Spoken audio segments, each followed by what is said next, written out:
જય શ્રી કૃષ્ણ મિત્રો, નિત્ય સત્સંગમાં આપ સૌનું સ્વાગત છે। આજે આપણે સાંભળીશું શાકંભરી નવરાત્રીનો વિશેષ મહિમા તથા માં શાકંભરીની કૃપા પ્રાપ્તિ માટેની ફળદાયી વિધિ।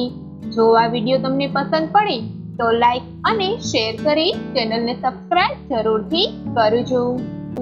આ ગુપ્ત નવરાત્રી અનેક પ્રકારના લાભની પ્રાપ્તિ કરાવનારી છે। શાકંભરી નવરાત્રી દરમિયાન શક્રાદય સ્તુતિનું પઠન ફળદાયી બની રહે છે। કહેવાય છે કે તેનાથી વ્યક્તિના અટકેલા કાર્યો પણ પરિપૂર્ણ થઈ જાય છે અને વ્યક્તિને યશની પ્રાપ્તિ થાય છે। શાકંભરી દેવીની પૂજા પોષ સુદ અષ્ટમીથી શરૂ થાય છે અને પોષી પૂર્ણિમાએ સમાપ્ત થાય છે। આ સમયગાળો શાકંભરી નવરાત્રી તરીકે ઓળખાય છે। આ નવરાત્રી પાછળની એક પૌરાણિક કથા છે। કહેવાય છે કે જ્યારે ધરતી પર 100 વર્ષ સુધી વરસાદ ન પડ્યો અને મુનિઓએ મનુષ્યોને પીડાતા જોયા ત્યારે તેઓએ માતાને પ્રાર્થના કરી। આખરે માં આદ્યશક્તિ જગદંબાએ સર્વપ્રથમ શતાક્ષી રૂપે પ્રાગટ્ય કર્યું। દેહ પરના 100 નેત્રમાંથી અશ્રુધારા વરસાવી દેવીએ વૃષ્ટિને પાણી આપ્યું અને પછી શાકંભરી રૂપ ધરીને તેમના શરીરમાંથી ઉત્પન્ન થતા શાકભાજી દ્વારા વિશ્વનું ભરણ પોષણ કર્યું। શ્રી દુર્ગા સપ્તશતી અને આથા મૂર્તિ રહસ્યામના 11મા પ્રકરણમાં ઉલ્લેખ કરવામાં આવ્યો છે કે દેવીની અંગભૂતા 6 દેવીઓ છે, જેમાં નંદા, રક્તદંતિકા, શાકંભરી, દુર્ગા, ભીમા અને ભ્રામરીનો સમાવેશ થાય છે। શાકંભરી નીલવર્ણ નીલોત્વી લોચના ગંભીર નવ વિશ્વ વિશ્રુતિતા નુંદરી। માતા શાકંભરીનું શરીર વાદળી રંગનું છે। તેમની આંખો નીલકમલ જેવી જ હોય છે। નાભી નીચે હોય છે અને માતાનું પેટ સૂક્ષ્મ હોય છે। માતા શાકંભરી કમલની રહેવાસી છે અને તેના હાથમાં તીર, શાક તેમજ તેજસ્વી ધનુષ રહેલા છે। માતા અનંત ઈચ્છિત રસથી ભરેલી છે।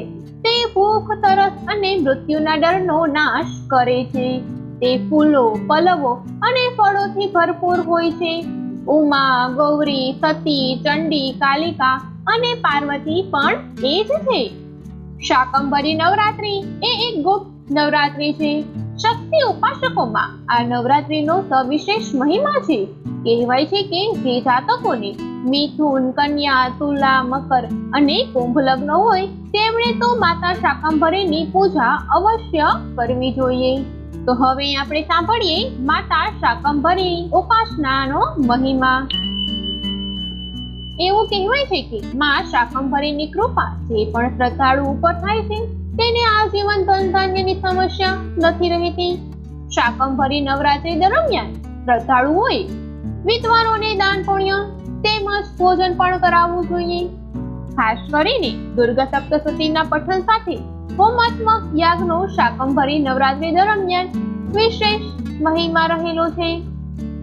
આ ગુપ્ત નવરાત્રી દરમિયાન કુમારિકા અને બટુક ભોજન કરાવવાનો પણ મહિમા છે। કહેવાય છે કે તેનાથી દેવી વિશેષ પ્રસન્ન થઈ ભક્તો પર કૃપા દ્રષ્ટિ કરે છે। શાકંભરી નવરાત્રી દરમિયાન મંત્રનો જાપ સવિશેષ ફળદાયી બની રહે છે। સમગ્ર નવરાત્રી દરમિયાન શક્ય ન હોય તો નવરાત્રીના અંતિમ દિવસે તો જરૂરથી મંત્રનો જાપ કરવો જોઈએ। માન્યતાઓ અનુસાર ઓમ અંબિકા દેવ્યે નમઃ તેમજ ઓમ દૂમ દુર્ગાએ નમઃ મંત્રનો જાપ વિશેષ ફળદાયી બની રહે છે। શાકંભરી નવરાત્રી દરમિયાન શક્રાદય સ્તુતિનું પઠન પણ ફળદાયી બની રહે છે। કહે છે કે આ સમય દરમિયાન દિવસમાં 3 વખત શક્રાદય સ્તુતિનું પઠન કરવામાં આવે તો વ્યક્તિના અટકેલા કાર્યો પણ પરિપૂર્ણ થાય છે। આરોગ્યની રક્ષા માટે દેવી કવચનું પઠન પણ શ્રદ્ધાળુઓ દ્વારા આ દિવસોમાં કરવામાં આવે છે। માં શાકંભરી દેવીને ઋતુ પ્રમાણે ભોગ ધરવામાં આવે છે। ખાસ કરીને ઋતુમાં આવતા ફળ અને શાકભાજીનો ભોગ ધરાવવામાં આવે છે. માં શાકંભરી દેવી અતિ કલ્યાણી છે અને ભક્તોની તમામ મનોકામનાઓ પૂર્ણ કરનારી છે. તેથી માં શાકંભરીની ઉપાસના અવશ્ય કરવી જોઈએ. તો મિત્રો, આ હતું શાકંભરી નવરાત્રીનું મહાત્મય. જો આ માહિતી તમને પસંદ પડી હોય તો વિડીયોને લાઈક અને શેર કરી ચેનલને સબસ્ક્રાઇબ જરૂરથી કરજો. જય શ્રી કૃષ્ણ.